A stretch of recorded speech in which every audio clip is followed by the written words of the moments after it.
Check, check. Okay, we're live. Dennis, I'll kick it over to you. Well, welcome everyone to the January 16, 2026 edition of Legal AI Live. We have a lot of great content, a lot of great panelists today. So without further ado, I introduce myself quickly. I am Dennis Kennedy. My new title these days is the principal investigator at the Kennedy Idea Propulsion Laboratory. And I'm also next week going to start adjunct teaching a class on legal technology and literacy at Michigan Law School. Matthew. Hi, everyone. I'm Matthew Kurbis. I'm the subscription attorney and host of the podcast Law Subscribed and a small firm owner who uses AI in my practice. And since I looked around and I thought, there aren't enough legal tech companies out there, I thought I'd start my own. And that's my newest thing. That's me. I'll let you pass it around the horn, Matt, or should I do it so we can keep the order? All right, Carolyn, go ahead. I pass it to you. Carolyn Elephant. I'm a law firm owner. At my firm, I fight big energy. I use AI to do it. And I also deal with AI issues, energy issues. I'm the founder of MyShingle.com, the longest running blog on solo and small firm practice. And for the past 3 years, I've been educating hundreds of lawyers on responsible use of AI and not making a lot of inroads, but keep trying. And let's go to, I guess, Nick. Thanks, Dennis. I'm Nick Rishwain. I'm a director and vice president at experts.com. We're an online marketing platform for expert witnesses and consultants. We use AI in our business. We work with lawyers all the time. Also this is Legal AI Live. I actually had Legal Tech Live when I was podcasting years ago. I still have it, but we've been not active for quite a while. So at least podcasting. So I am deep in all legal technology. Love it all. Happy to hear that Matthew has also joined the startup world in legal technology. Thanks for having me. So Nick, what you're saying is you didn't use Lex in the title? Dennis, I think you know how I feel about putting Lex in anything legal related. Okay, let's go to Greg. Hey, I'm Greg Kochansky, Vice President of Thought Leadership at the American Arbitration Association, where I co-run our AAA ICDR Institute, which is a think tank focused primarily on access to justice and AI and alternative dispute resolution. And I also build with AI at the AAA. Cool. George. Good afternoon. George Bellis. I have an 8-member firm in suburban Chicago. Most of my work is in commercial litigation. I've been trying to use technology since I bought my first computer for $12,000, which wasn't even it was just a word processor back in 1982. But I was also excited when I saw I could use a fax machine, and God knows God help me now. I'm steeped into AI and constantly befuddled and amused and amazed at what we can do with AI. Damien Real. I've been with Clio now. I've been a Cleon since November, and I build things, I help my team build, and then I speak about the stuff that we build all over the world. I was a commercial litigator for about 15 years. Unlike Gio, I was a miserable human being, an awful human while I was a litigator. I'm a much better human after that. And I also do a podcast called Further Comments with my friend Hoa Swoop. And Nick may be our biggest fan. And Ben. Ben Shore. I'm an innovation strategist at Affinity Consulting Group. I've been in legal tech since the late 1980s and spent 9 years along the way at Microsoft. So nice to be here. Well, I help our law firm clients be successful with Microsoft 365 and AI.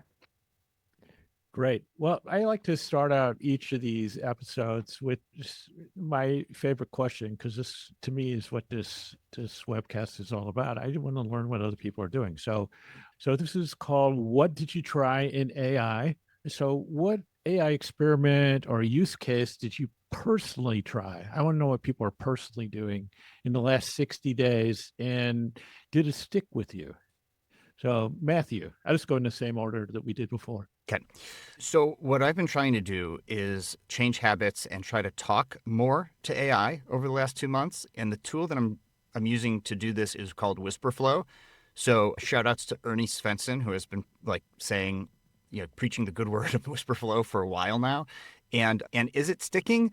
Kind of. I mean, it's hard to change habits. It's a really affordable tool when it comes to technology because it's not legal tech. It's just technology, and it's agnostic. It's at the operating system level, and so whatever tool you're in, because like I've been dictating to Perplexity for a long time, and I talk to Perplexity, but I like to try to do that in the other apps that I'm using. So talk to the stuff rather than prompt it if I texting, so or typing. So it's really good when I remember to do it.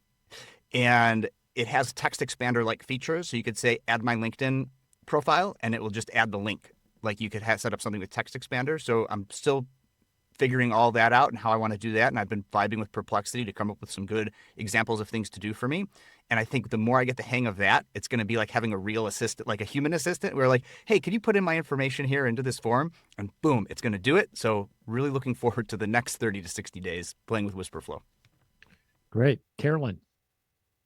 I decided to see if prompt injection was a thing. So I did one of my mad experiments. I inserted white on white text into a brief, and then I uploaded the brief and an opposing brief and asked 4 different AI platforms to play the judge and make a decision. And so it was really interesting to compare the different outputs, which I posted on LinkedIn. And I was surprised that they took the bait and responded in different ways. And what surprised me the most was, Claude outed it right away and Gemini missed it entirely, but ChatGPT and Perplexity picked and chose between the instructions they wanted to follow based on their assessment of what their role as a decision maker was and what was appropriate. They thought it was appropriate to accept the stylistic prompt that I had given them, but not to be biased against another party in the case. And so it really starts to resemble a lot less like pattern matching and more like judgment. And that was really surprising. So that was my mad experiment. I would like to get away from doing the mad experiments and spend more time building agents and doing the kind of stuff that Matthew is doing, but I haven't made time for that yet. And Nick. Thanks, Dennis. Just so Ben doesn't feel like he's the only non-legal practitioner here. Ben, I'm not either. I went to law school and then I found a better way because I didn't want to turn out the way Damien was as a litigator, or at least that's what I might claim is today.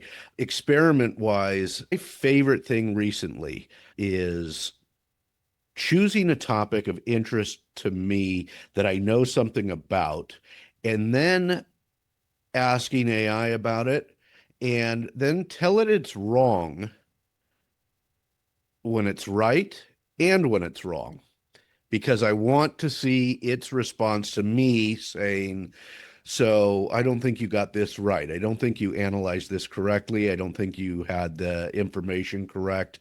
One of those things. So, and I'll do it both ways. When it is wrong, I'll tell it it's wrong. When it's right, I'll tell it it's wrong, because I want to see what its evidence is, or how it responds. Does it correct me? And more often than not, it is trying to please me rather than, and so it's changing. So that's been just kind of my fun, simple experiment that I've been running recently. Cool. Greg.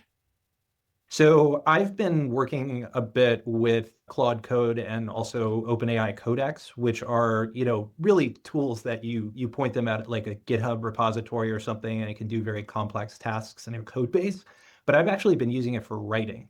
And there's a lot of good information out there about other people who are doing this. It just allows you to load a ton of information into a knowledge base. It distills it down. You can develop these skills prompts to do things like build social media posts or PowerPoint presentations or really just about anything. And it's really powerful, and I'm really getting into it.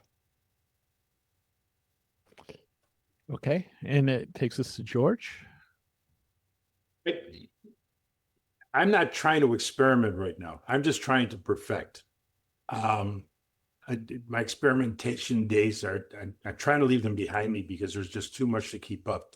I'm trying to use AI, and I'm using Lexis and, sorry, Damien, I'm using Lexis chat in every part of the litigation, from intake on to review documents, review pleadings, draft discovery, draft responses.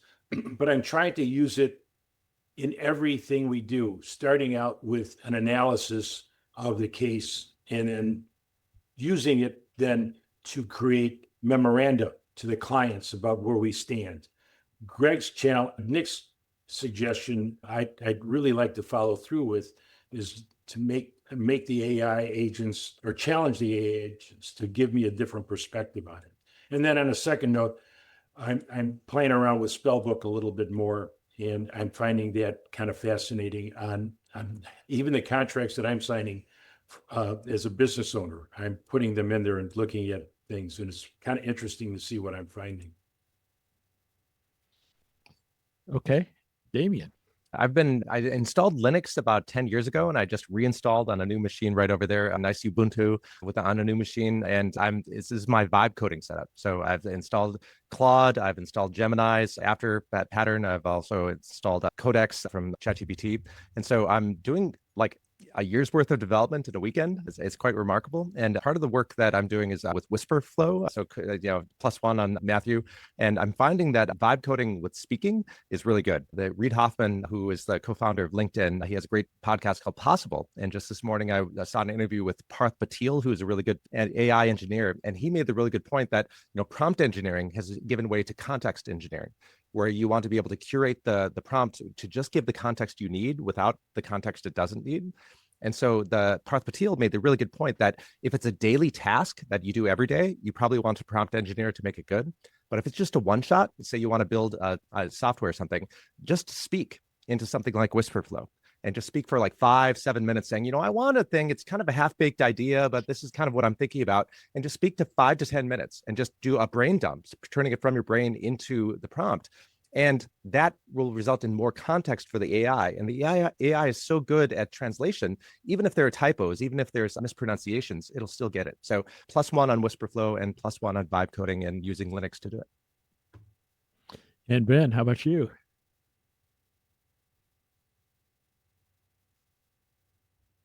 I need to experiment with AI to unmute, apparently.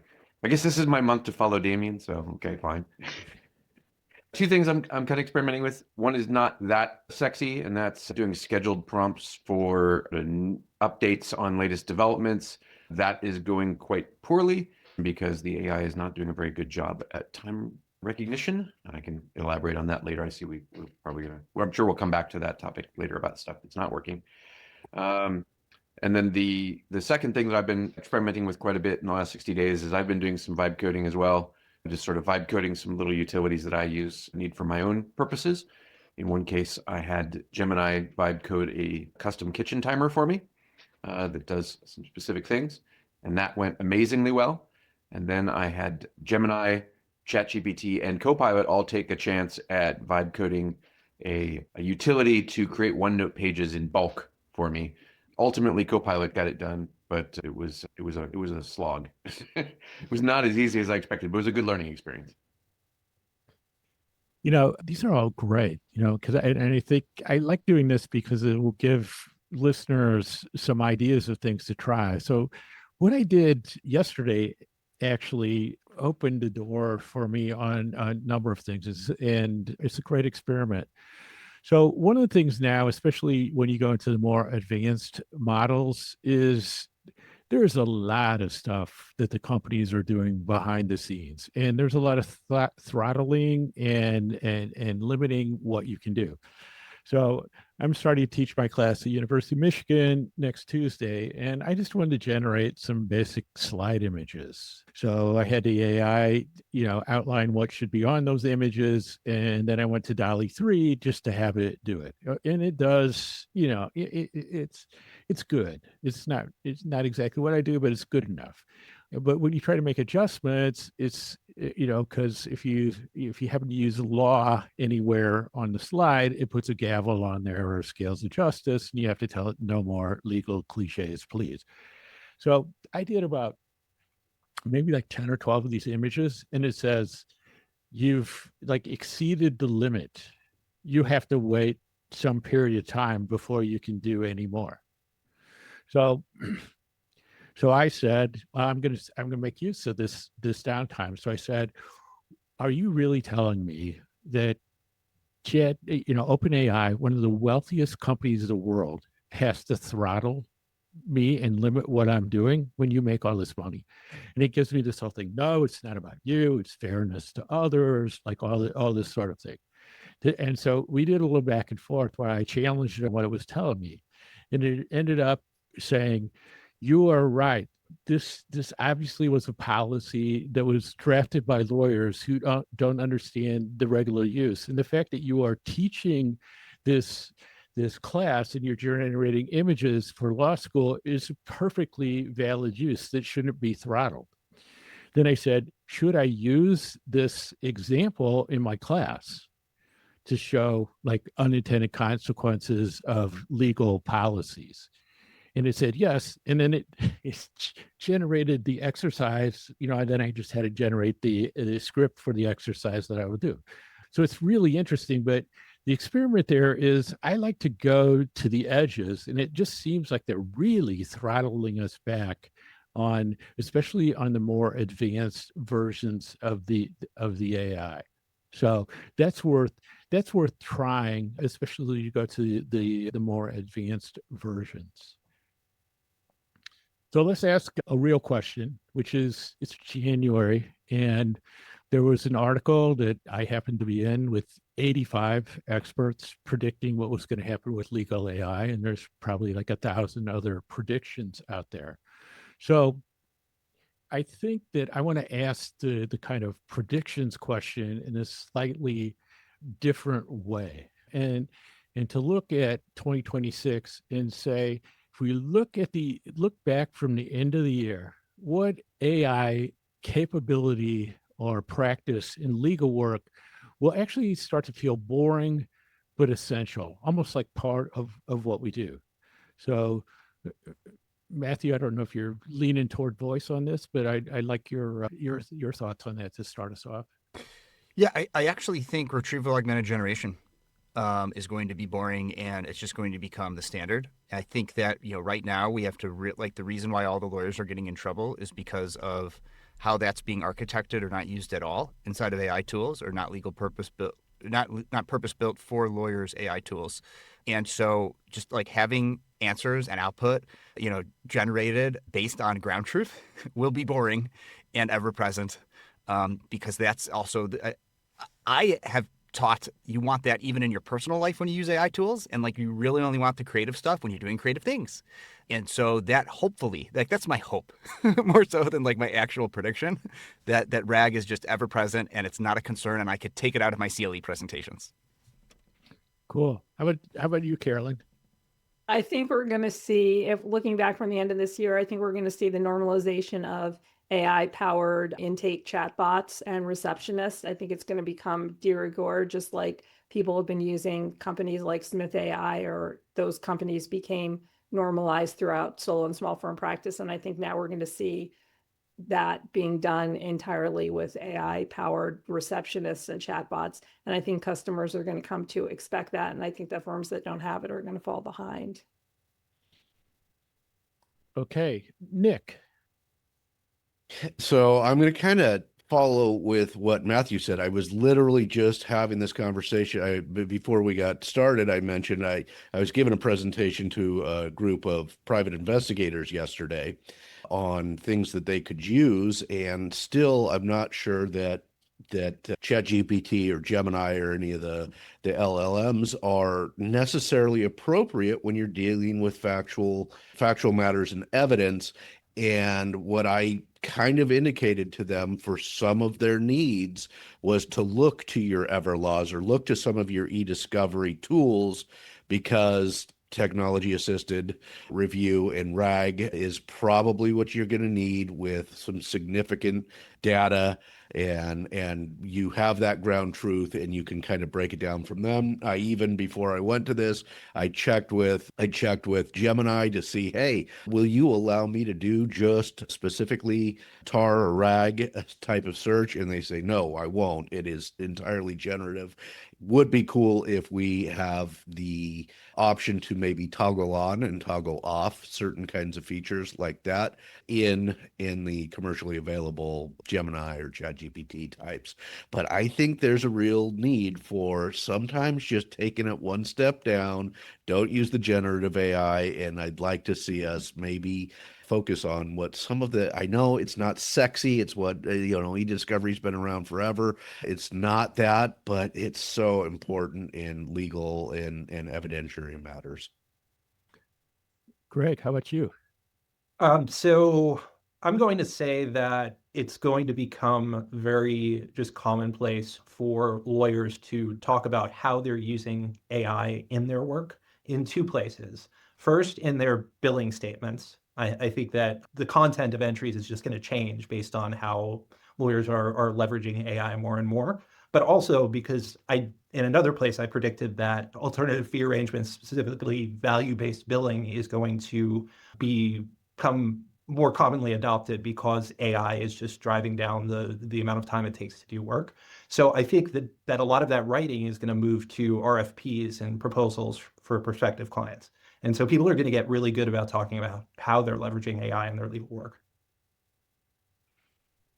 Cool. George. I think there's going to be a big shift in litigation strategy. That litigation strategy is not going to be static. It's going to be evolving all the time. And I think we're going to be using AI to give us a continuous reassessment, if you will, as things develop in the case. Maybe after a deposition, reevaluate the case, or a ruling, reevaluate the case. I think we're going to see more and more lawyers testing out arguments before they even file motions, and just using AI more interactive as a true partner in the litigation. Damien. I'm going to steal some of Carolyn's wheelhouse, where I think AI this November is going to be political football. That is the data centers and the work displacement, and whether it's actually going to be people laying off people because of AI, or just saying that they're laying off people because of AI. I think that's going to be a big thing in November. And I think also, of course, data centers, part of the reason that Dennis maybe got throttled is because that AI demand is far outpacing GPU supply. And of course, the data centers are full of GPUs that might be able to give more GPU supply. So Dennis and people like him are less throttled later on. But of course, as part of that, it has a ton of energy and uses some water. So I think there's going to be a lot of populist reckoning that Microsoft actually just this morning, you may have seen, is saying that, hey, we're going to be able to spend enough money to be able to keep everyone's electricity bills wherever we have data centers, keep those electricity bills down, assumedly to be able to keep some of that political fallout from happening for where they have data centers. And I think, populism is kind of a horseshoe. That is, there are populists on the left and populists on the right. I think AOC and Bernie Sanders, and then the MAGA on there. And I think that both sides are going to have this kind of populist uprising to be able to say, hey, do we need these data centers? And should we really be laying off people because of AI? So my prediction is AI is going to continue to be a political football. Ben. So my first answer was going to be actually Carolyn's answer, which I think is right on. My second answer is a little bit more nuanced than that, which is custom instructions, which have become part of every major AI platform now, where you can give it custom instructions and you can tweak it, and you can tell it voice and tone, and you can tell it don't be a sycophant, and you can tell it don't avoid legal cliches and so forth, right? I think it's going to become, by the end of the year, people are going to become so used to having tuned their AI with their own custom instructions that if you have to use, an AI that doesn't have your custom instructions in it, it's going to feel glaring, right? I think today we're not quite there yet, but I predict that we're going to get to that point where you're going to have tuned your AI to your voice and tone, and the voice and tone you want, and the steps and instructions that you want.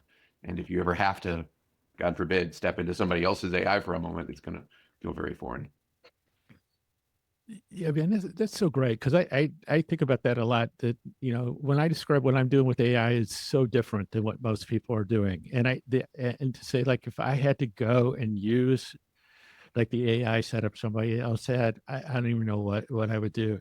I like Damien's point about the political side of this, and I can confidently predict that nobody's going to be making the point that we need to do away with a lot of golf courses because they use so much more water than data centers. I'm really confident about that. But I kind of go back to where George was at, which I think will become, which has already started, but I think will become more common, is to say, I just want to have the AI assess the case that I have. And I like George's notion of like keep assessing it, because a lot of times, as a lawyer, you want to ask the lawyer, like, should this be tried? Should this be settled? What is the amount? Like, how did this deposition change thing? And, the AI can give you like a good rule of thumb, and you kind of keep tuning it. And that's what's valuable. That's what I always felt. I used to say for many years that if I were at a company and I want to hire a litigator, I would want the guy with the experience to just look at the doc, what I had, my portfolio, and just say, settle this, do away with this, do this, like dismiss this stuff. And you just pay them a huge amount of money. But in the e-discovery area, we were hiring these, litigation experts to be project managers for e-discovery, and it was not a good skill match. All right. Next thing. So in the class I'm teaching at Michigan, the end goal is to work with them on AI and thinking about AI and what I'll call investigating AI, with the idea of coming up with their blueprint of what the new lawyer or new legal associate of 2026 will look like. So that's their final paper. So I want to get an idea from each of you that if you were advising a new lawyer or, a 3L law student, what AI adjacent skills matter more than learning a specific AI tool? So this is what I want to broaden out. Like, everybody's thinking tools. What do I do? Legal Tech Hub, its chart is now up to 1,000 AI tools. But what are the adjacent skills that the new lawyers really need to have at this point? Matthew. Yeah, and just to remind folks, this is a live show. And so just to prove that we're not AI, Jason and Hassan in the chat, thanks for participating. And Nick and Damien for engaging in the chat. Thank you very much. So we're a live show. So if you want, questions answered live, that's something that we could always do too. But we're seeing you're chatting. So thank you. That ends part 1 of this month's Legal AI Live. Make sure to subscribe to the Legal AI Live podcast at legalailive.com to catch part 2. You could also subscribe to our new YouTube channel, or on any podcast app, just search Legal AI Live, and follow the Legal AI Live page on LinkedIn. See you next episode.